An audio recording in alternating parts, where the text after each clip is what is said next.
I grew up in an awesome neighborhood where we would have annual movies in the park behind my house. We called it Movie in the Park. When the pandemic happened in 2020 and we started moving into summer, I was yearning for social interaction. I found that movies outdoors were a great way to do that.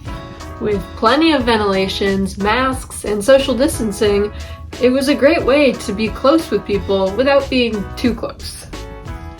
So I showed the first movie, and then people liked it, so I showed another, and another.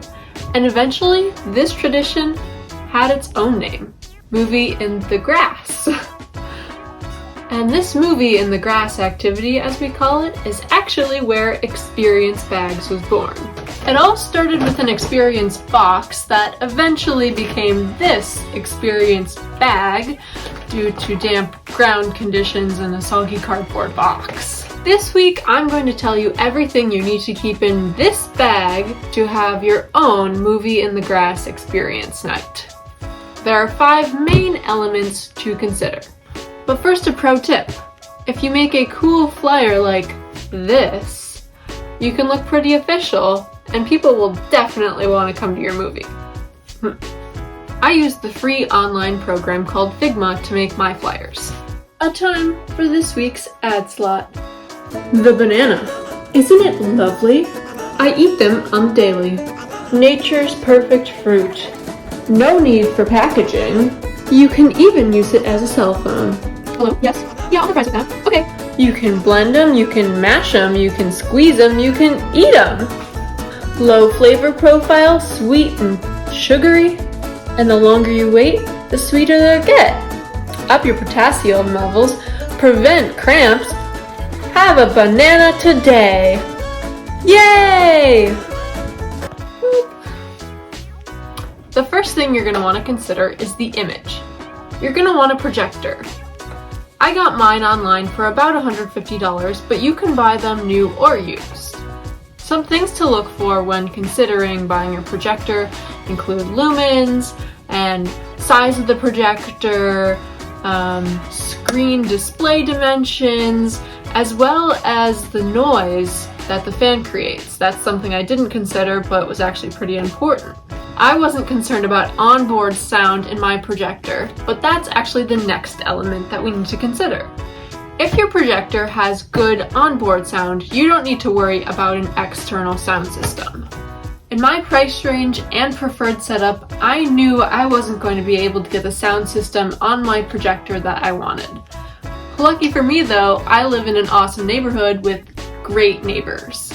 One of them gave my family these old speakers, and I was able to pair it with this old stereo that my family used to use, and it sounds great together. To make this happen, I need to use an exponentially long auxiliary cable. But if you want to avoid all that, you could just use a Bluetooth speaker. Just be aware that there might be a delay between the sound and the movements on the screen. My dad actually made this screen that I use for Moving the Grass. He's brilliant and used a painter's mat with some pieces of wood on the top and bottom to create the screen that we've been using for decades.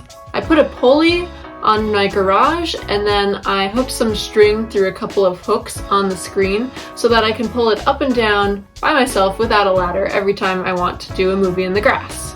But you don't need anything fancy. Really, any smooth white surface will do. You could even use the front of your garage, or you could buy a screen online or a bed sheet. They even have inflatable projection screens, which I hear look very nice. Now, seating is one of the most important items to consider when having a movie in the grass. This can make or break the experience for the user. In my region, we have pesky mosquitoes that love to lurk around the grass and gnaw on your ankles right around the time that you'd be watching a movie in the evenings. So I always opt for elevated seating options.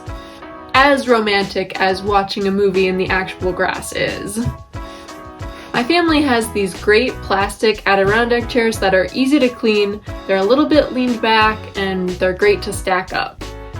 I find these ideal for viewing movies. But folding chairs, camping chairs, even benches would work just as well. Now the last element to consider is snacks.